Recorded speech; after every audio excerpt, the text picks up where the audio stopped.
SSP को guide किया, मैंने वापस करवाया। फिर उसके बाद एक दिन बाद फिर ये एक LPC है जिसको उसने कहा कि आप अपनी मैडम से कहें कि वो हमारे साथ रिलेशनशिप रखेगी तो सीट पे रहेगी, अगर रिलेशनशिप नहीं रखेगी तो हम उसको सीट पे नहीं रखेंगे।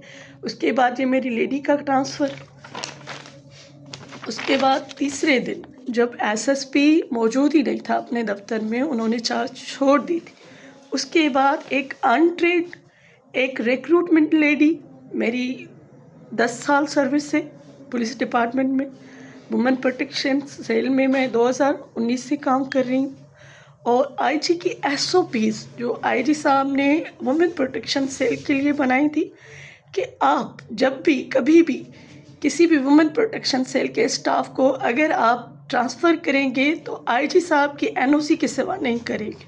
लेकिन यहाँ पे हमारे यहाँ शीट क्लार्क, हेड क्लार्क वो अब खुद को ही SP समझने लगे हैं। वो SSP को पता है बिना ही एक कंप्यूटर ऑपरेटर से, ये देख रहे हैं आप, ये कंप्यूटर ऑपरेटर की साइन है जिसकी साइन से इन्होंने फार करके ये मेरा ट्रांसफ़र आर्डर जाली फेक आर्डर उन्होंने जारी किया और मुझे चार्ज छोड़ने के लिए मुख्तलिफ मुझे हरासा करता रहा है। और इतने हद तक कि मेरे स्टाफ को कॉल करके कह रहा है कि आप हमें मैडम से बोलें कि फ़ौरन चार्ज छोड़े। और जिस लेडी का मैंने आर्डर करवाया है, ये रिक्रूटमेंट लेडी है, इसकी 6 माह की सर्विस से।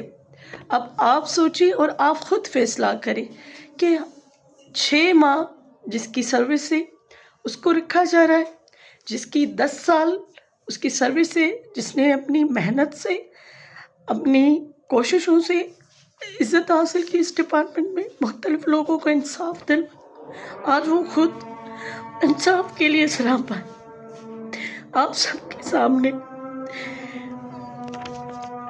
मुझे समझ नहीं आ रहा कि मैं किस तरह किससे इंसाफ मांगूं। मैं IG से, DIG लाड़काना साहब और आला SSP आपको ये दरख्वास्त करूँगी, आप जब कभी किसी औरत का ट्रांसफ़र करें एक बार उससे पूछ तो लिया करें कि कहीं आपको कोई हरासा तो नहीं कर रहा, कहीं आपको कोई ब्लैकमेल तो नहीं कर रहा।